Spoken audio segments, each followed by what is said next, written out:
certainly hope so. I'm feeling lucky, right? I do continue, I appreciate your continued support in me and your continued confidence, and I work every time to figure out what difference I can make in this next application process. And so I was very happy this last time that I was able to receive some feedback, and it was all very positive as it was continued to encouraged to continue to apply and that sort of thing. So I was very happy to finally sort of get a little bit of news coming the other direction, right? So that I could feel a little bit more confident about what I'm trying to do and that it is paying dividends. This last go around, where you were interviewed, right?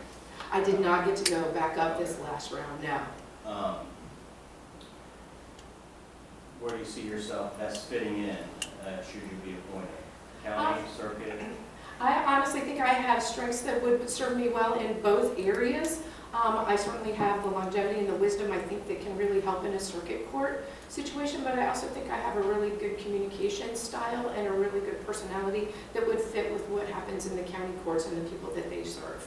So I feel whatever the governor would feel where I could serve the people of the 7th Judicial Circuit is best, I would be happy to serve there. What do you think makes somebody a good judge? I think they need to obviously be very intelligent. I think they need to have a very even temperament.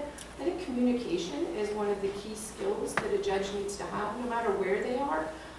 And they're going to be communicating with lots of different people, right? You're not just communicating with just litigants or just attorneys. You've got court personnel, you've got victims, you've got families, you've got all kinds of people. And you have to know your audience and be able to communicate with those people. I think you need to have a very ethical core because I think being a judge isn't easy on a day-to-day basis.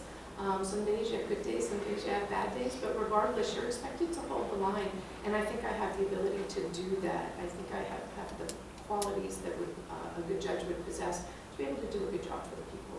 You mentioned wisdom. Mm-hmm. What does it mean to have wisdom?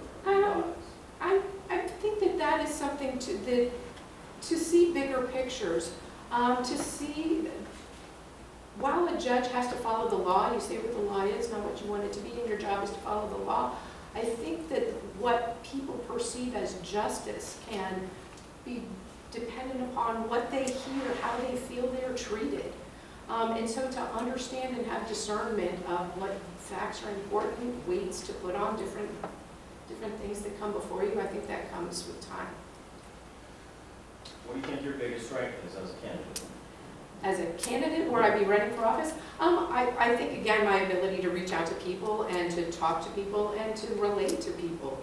I think that I've got a pretty good track record of being involved in the community, of knowing a lot of different people in different areas, and so I think the ability to sort of communicate my capabilities would be good. As you know, judges campaigning is very different than any other kind of campaigning, so I think a lot of it is going to have to do with that interpersonal skill.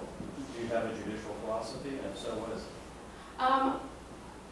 I do have a judicial philosophy. I don't know that I would have called it that in the years sort of as it developed.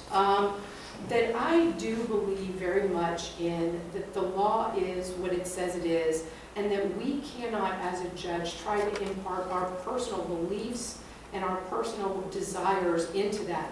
As an appellate lawyer, I saw that all the time. I was focused on the words that were on the pages in front of me, on the law that was in front of me. I couldn't read into a transcript that somebody was weeping while they were testifying, that somebody was giggling while they were testifying, that somebody was angry. None of those things matter. It's what is right before you in the words on the page.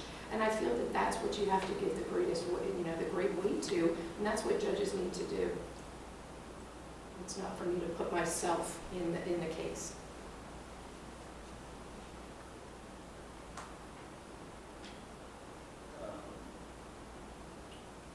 What do you think the biggest challenge would be for you as a new judge? As a new judge, well, I guess it's going to depend on where I get put. So I think just learning the lay of the land. I keep going into courtrooms to kind of watch different judges and how they handle their docket and how they run a courtroom so that I can try to kind of get up to speed on what might work for me as a person. Every judge is going to run something a little bit differently.